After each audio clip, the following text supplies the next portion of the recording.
इस वीडियो को पूरा देख लिया तो आप 100% विनिंग टीम बनाना सीख पाएंगे किसी भी फैंटेसी एप्लीकेशन पर जा करके। तो कैसे इसकी टीम बनेगी उसके लिए तो वीडियो पूरा देखिए, जबकि ये match Dubai international cricket stadium के उस मैदान पर खेला जाएगा जहां की बाउंड्री डायमेंशन अगर आप देखें तो एक तरफ तो छोटी करीब 53 से 58 मीटर की बाउंड्रीज, तो दूसरी तरफ काफी लंबी 73 यानी कि 70 से ऊपर मीटर की बाउंड्रीज आपको देखने को मिलेंगी। यानी कि एक तो यहाँ पर चौके छक्के लगाने भी आसान है नहीं, दूसरा पिच की पिक्चर्स भी अगर आप देख लें जहां पर आपको अच्छी ब्राउन कवरिंग ऑफ ग्रास दिखाई तो पड़ेगी जो कि गेंद को एक अच्छी बाउंस प्रोवाइड करवाती है, लेकिन जो विकेट की ड्राइनेस है वो लीड करती है कि यहाँ पर बल्ले से रन उतने तेजी से बन ना पाए और स्पिनर्स और तेज गेंदबाजों दोनों के लिए हेल्प यहाँ पर प्रोवाइड करती है, जिसको आंकड़ों में अगर आप देखें तो आप समझ पाएंगे। जिसमें 8 टी20 वर्ल्ड कप के इसी टी20 वर्ल्ड कप के जो मैचेस खेले गए उसमें 3 बार पहले बैटिंग करने वाली टीम जीती, लेकिन 5 बार बाकी मैचेस में बैटिंग सेकंड करने वाली टीम जीती, जिसमें तेज गेंदबाजों को टोटल जो 39 विकेटें यहाँ पर मिली उसमें 18 विकेटें पहली इनिंग के अंदर, 21 विकेटें सेकंड इनिंग के अंदर विकेटें मिली।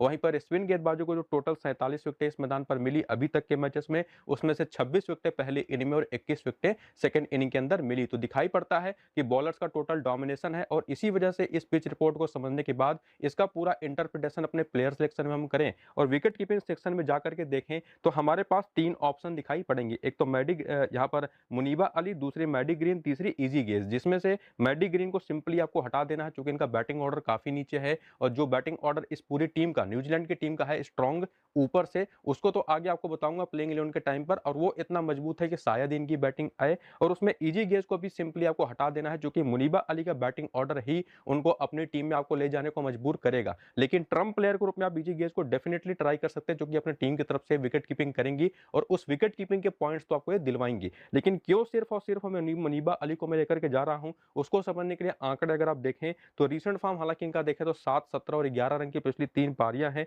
न्यूजीलैंड के खिलाफ 4 मैच 85 रन है, लेकिन 1.35 का हाईएस्ट स्कोर भी आया है। वहीं पर दुबई के इस मैदान पर 2 मैच में केवल 24 रन है और इनकी 2 कमजोरियां हैं, एक तो लेग स्पिन और दूसरी ऑफ स्पिन बॉलिंग, जिसमें लेग स्पिन के खिलाफ केवल 10 का बैटिंग एवरेज और ऑफ स्पिन के खिलाफ केवल 16 का बैटिंग एवरेज आपको दिखाई पड़ेगा। और ये लेग स्पिनर और ऑफ स्पिनर किस कौन है सामने की टीम में वो भी आगे आपको प्लेइंग 11 के टीम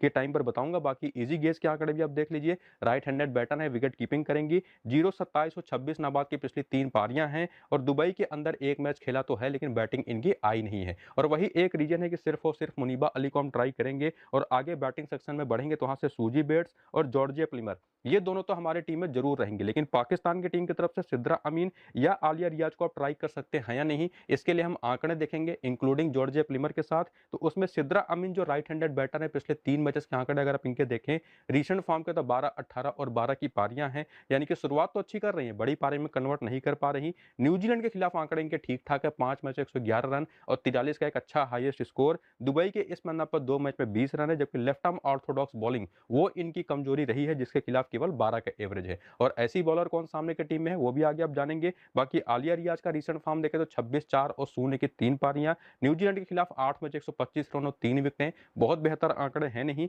दुबई के इस मैदान पर 2 मैच में 30 रन है, जबकि ऑफ स्पिन और लेग स्पिन इनकी भी एक कमजोरी है जिसके खिलाफ ये विकेटें गंवाती हैं। ऑफ स्पिन पर 15 का एवरेज और लेग स्पिन पर इनका केवल 16 का एवरेज है। और ऐसी बॉलर कौन है जो कि आपको मैं कई बार बोल चुका वो आगे बताऊंगा। जबकि जॉर्जिया प्लिमर के आंकड़े देखें तो ये बढ़िया फॉर्म में है, रीसेंट फॉर्म देखें तो 53, 4, 34 और 53 की पिछली 4 पारियां जिसमें 2 हाफ सेंचुरी। पाकिस्तान के खिलाफ 2 मैच में 32 रन, दुबई के इस मैदान पर 1 मैच में 34 रन इंडियन टीम के खिलाफ बनाया था। बाकी लेग स्पिन के खिलाफ 16 गेंदें खेल करके 4 बार आउट हो चुकी हैं। तो पाकिस्तान की टीम में कौन लेग स्पिनर है वो भी आगे हम देखेंगे और वही देखने के लिए हम सबसे पहले प्लेइंग 11 देखते हैं, उसके बाद आगे के प्लेयर सिलेक्ट करते हैं जिसमें आपको बैटिंग ऑर्डर का तो पता चलेगा, कौन सी बॉलर कैसी बॉलिंग करती है वो भी पता चलेगा और कितने ओवर करेंगे ये भी पता चल जाएगा। तो प्लेइंग 11 में पाकिस्तान की टीम को अगर आप देखें तो मुनीबा अली, सिद्रा अमीन ओपन करेंगे और बाकी का बैटिंग ऑर्डर आपके सामने आ ही रहा है। और इनकी जो मेन बॉलर्स हैं जो पूरे 4-4 ओवर की बॉलिंग और पावर प्ले डेथ ओवर की बॉलिंग भी करेंगी और इनकी बॉलिंग स्टाइल क्या है उसको भी देखें तो निदा डार है right arm off spin bowler,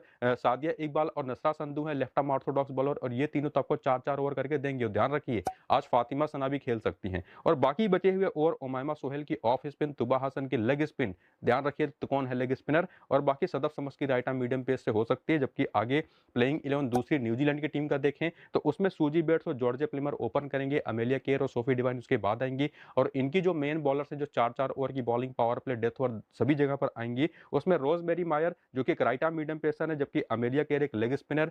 Eden Carson और लाइक एस्पेरे के रूप में 2 ऑफ स्पिनर है, जबकि बाकी बचे हुए ओवर वहाँ पर रोज़ जो इनकी पेसर्स हैं जिसमें लिया तहू और सोफी डिवाइन है, वो आपको करते हुए दिखाई पड़ेंगे। तो इस पूरे चीज़ को देख लेने के बाद प्लेइंग 11 में आगे बढ़े, हम ऑलराउंड सेक्शन में आएँ तो यहाँ से अमेलिया केर, निदा डार, सोफी डिवाइन और यहाँ पर उमैमा सोहेल, इन्हीं को सभी लोग लेकर के जा रहे हैं। लेकिन क्यों मैं निदा डार की जगह पर आपको फातिमा सना को सजेस्ट करूँगा और क्यों उमैमा सोहेल की जगह पर लाइक कैस्परेक को सजेस्ट करूँगा, जिसमें निदा डार की जगह पर फातिमा सना को तभी लेकर के जाना है जब फातिमा सना खेलेंगी, जिसकी एक्सपेक्टेशंस आज के इस मैच में पूरी है, चूंकि पिछले मैच में ये नहीं खेली थी। जबकि उमैमा सोहेल की जगह पर क्यों लाइक कैस्परेक को लेकर के जाना है, इसको आगे देखें आंकड़ों में तो निदा डार जिनका रीसेंट फॉर्म पिछले 3 मैच का देखेंगे तो एक भी विकेट नहीं है, बल्ले से जरूर 10 रन और 28 रन और 23 की 3 पारियां हैं। जबकि न्यूजीलैंड के खिलाफ आंकड़े देखें तो वो भी काफी खराब है, 7 मैच 92 रन और केवल 4 विकेटें। दुबई के इस मैदान पर भी 2 मैच में 38 रन है, कोई विकेट नहीं है और इनको भी बैटिंग में लेग स्पिन के खिलाफ दिक्कत होती है, जिसके खिलाफ केवल 12 का एवरेज है। जबकि